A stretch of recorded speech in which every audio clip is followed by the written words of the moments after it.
American Marriage Counseling. Thanks for being in this group. Today, I am Dr. Shane, and we are going to talk about something that I run into a lot. You may find it over extended periods like Thanksgiving when you spend a lot of time with your spouse. You may be reminded, or it may be the case with Christmas coming up and you're getting gifts, or what would you even like to do for the holidays?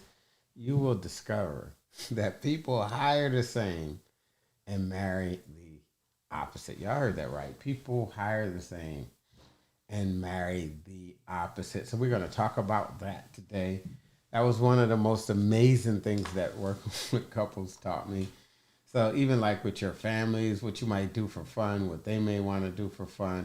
So we're going to help you figure out 3 ways to resolve the fact that couples hire the same and marry the opposite. And what do you do when opposites attract and even marry each other? Dr. Shane, so hang in there. I thank you for joining me. If you're just getting this podcast, hey, go to the browser, type in your name, where you are from, and where you are from. If you have any questions, we'll deal with those. If you want to be seen so I can answer those questions, just type in one in the browser, and it will let me know that you're here, and I can respond to your questions. Anyways, seriously, how many of you out there have a lot of differences from your spouse? Like on major stuff, like we are just different. And I just find it all the time. And for your marriage to work, you don't have to be the same, but you have to turn your differences into compliments. Compliments means we use everybody's strengths and we take advantage of their superpowers, or we're not doing the best thing for our marriage. We are underachieving. So, anyways, let's start with this. So, I find that couples have three types of challenges, and they are different on all of these challenges. So, challenges are issues that we have to resolve. So, the first types of challenges, and this is from the researcher Dr. Gottman, are simply their differences that are resolvable, or really, should I say, solvable? Meaning, all we have to do is have a meeting of the mind with our spouse. We can do it. So, let's say you are responsible for picking up the kids and dropping them off this month, this whole month, and you just got a new promotion, so you can't do it. Your spouse says, "Look, I'll tell you what, I'll do it." You say, "I'll pick up dinner and I'll meet you at the games on the night that the kids play, and I'll bring food to the game, and we'll just eat like right after the game." Or something simple where we just can have a meeting of the mind and resolve it. Those are 29% of all problems. You will find this represents probably the majority of your marital problems. The majority of your marital problems are solvable and you can resolve them, and they don't become big problems because we can have a meeting of the mind that's pretty simple, what to do in these situations. Okay, type 2, type 3 problems are what we call perpetual problems. What do we call perpetual problems? So these are things based on the fact that we've hired the same and married the opposite. So perpetuals are key differences in lifestyle and personality. Lifestyle and personality. Introvert, extrovert, opposites. So you guys do me a favor. All right, introverts and extroverts. Tell me how do you recharge your batteries? Introverts, extroverts. People or me time? People or me time? Solitude. If you charge your battery, you come home, you need some solitude, you're likely an introvert. You are an introvert.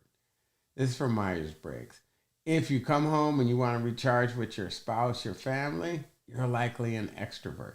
A lot of times people think it's, do I get along with people? Well, that's part of it. But it really is hard to recharge your battery. So that is a personality style that is baked in the cake. Perpetual, we're not changing that over and over. How many of you are an introvert married to an extrovert, or extrovert married to an introvert? Go to the browser and type in, which one are you? Are you an introvert or are you an extrovert? So just let us know. Sorry, my contact just shifted on me there. There we go. I got it back. And so tell me, are you an introvert or an extrovert? Do you recharge your battery through people or solitude? This is huge. This is huge because when an introvert comes home, It's not personal that they're in their parlor or their man cave. That's where they need to be for the next half hour to 30 minutes. So we just have to cut a deal around that. So that is personality. Are you a neat freak? Are you a slob? That's a lifestyle. How do you live your life? Are you a drinker or a non drinker? Right? Those are just ways that we're different. And it's baked in the cake and it's personality and it is lifestyle. So, what I want you to do is tell me what you are and then tell me what your spouse is. So, if you've married someone different or even opposite from you and you want to be compliments, you want your differences to be used as compliments, you have to learn to cut a deal. You have to learn to cut a deal. So I'll give you a deal, introvert, extrovert. You know what, babe? I got to accept one thing. I am not as neat as you. Well, I'm sorry, that's with neat. I go with neat. So that's lifestyle, right? I'm not as neat as you, but I'll have a cleaning person come. I'll have somebody come and we will have them do it.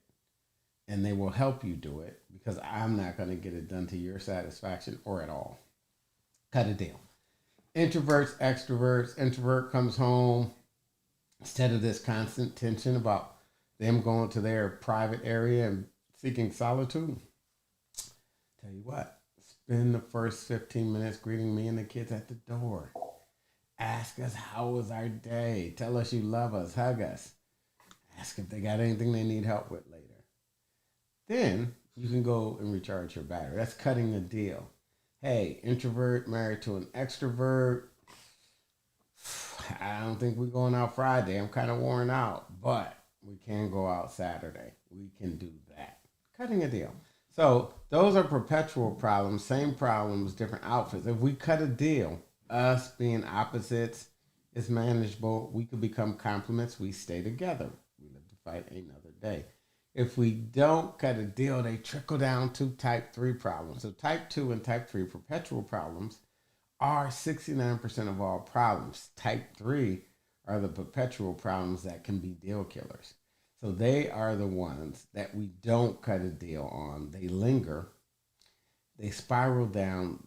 They're like HOA fees. They just always go up. They get higher. They're not coming down, right? So the tension is always getting higher. We resolve it through a hot war or a cold war by either fighting or withdrawing from each other, not speaking, starting to become very separate. Get professional help. Get professional help. So this is what to do when you and your spouse opposites in some ways, all of us are, and you have these perpetual differences, having fights all the time. Just recognize it's not a new person. It's that same person in a different outfit. Like, I know you. God, you look so familiar to me. Anyways, you've seen it before. So, do you have type 1, type 2, or type 3 problems? Write it down. Type 1, type 2, or type 3, and figure out a solution. Anyways, this is Dr. Shane. I'm sure you and your spouse are different in some fundamental ways, and this is what you do when opposites attract or marry. Anyways, make it a great day. If you like what you did, give me a thumb up. If you don't like it, give me a thumb down. If you're on YouTube, subscribe. If you're on Facebook, like I said, I'll take that like. Anyways, I will see you. I will be back in the site every day, and we will be, well, Monday through Friday, we will be talking just about daily insights that can help you. Make it a great day.